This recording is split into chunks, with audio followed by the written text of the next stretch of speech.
For 4 years, I lived on $20 a day while traveling the world out of a medium-sized backpack. But this talk is not about how to live on $20 a day. That's for next year. This talk is even not about how to live on $1 a day.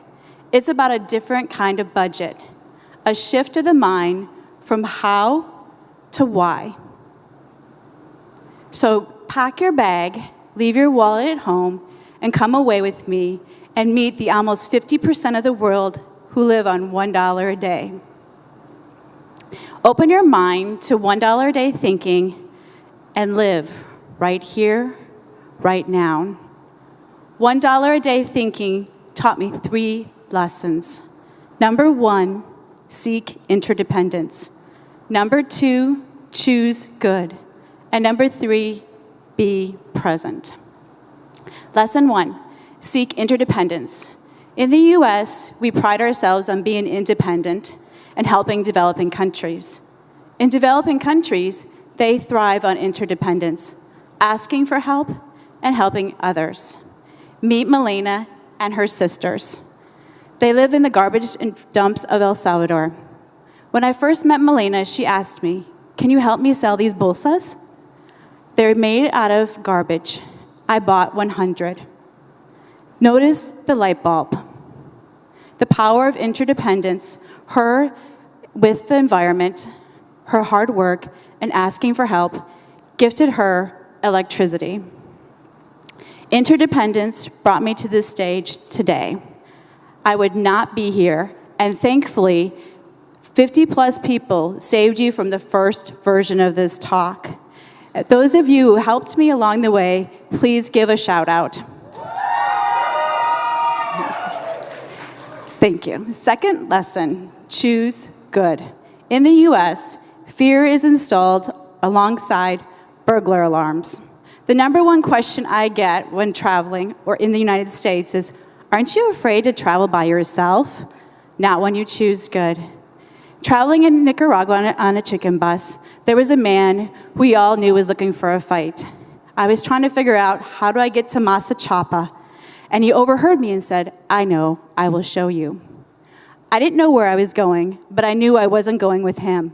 Before I came up with a plan, a Nika woman in front of me yelled, no, stomped her foot, and waited for the bus monitor to move him away from me.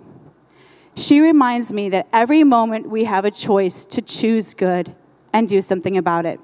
And my custom-made Nika boots remind me of the power of good and the power in the good in the world. Lesson 3, be present. In the US, we sustain ourselves with numbness.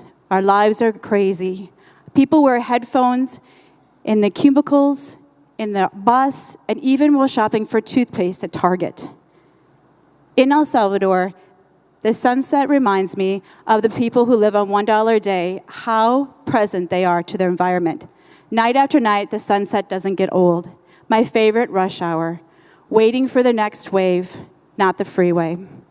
In Vanuatu, I learned to step outside my world. I was teaching the children the itsy bitsy spider and the hokey pokey. You know, put your left arm in, put your left arm out, easy. But they didn't get red light, green light. And then I really stepped into their world and realized they had never seen a traffic signal. They had never seen red turn to green because 1, on their island, they didn't have electricity, but 2, they didn't even have cars.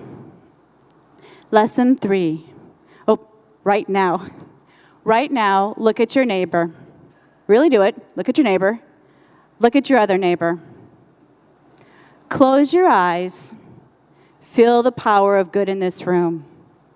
$1 a day thinking brought me from the sugarcane fields of Nicaragua to the sand dunes of Peru, the mountains of Nepal to the paddies of Bali, all the way back to this stage, right here, right now.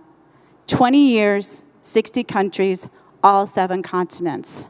And the 50% of people who taught me 3 things: seek interdependence, choose good, be present.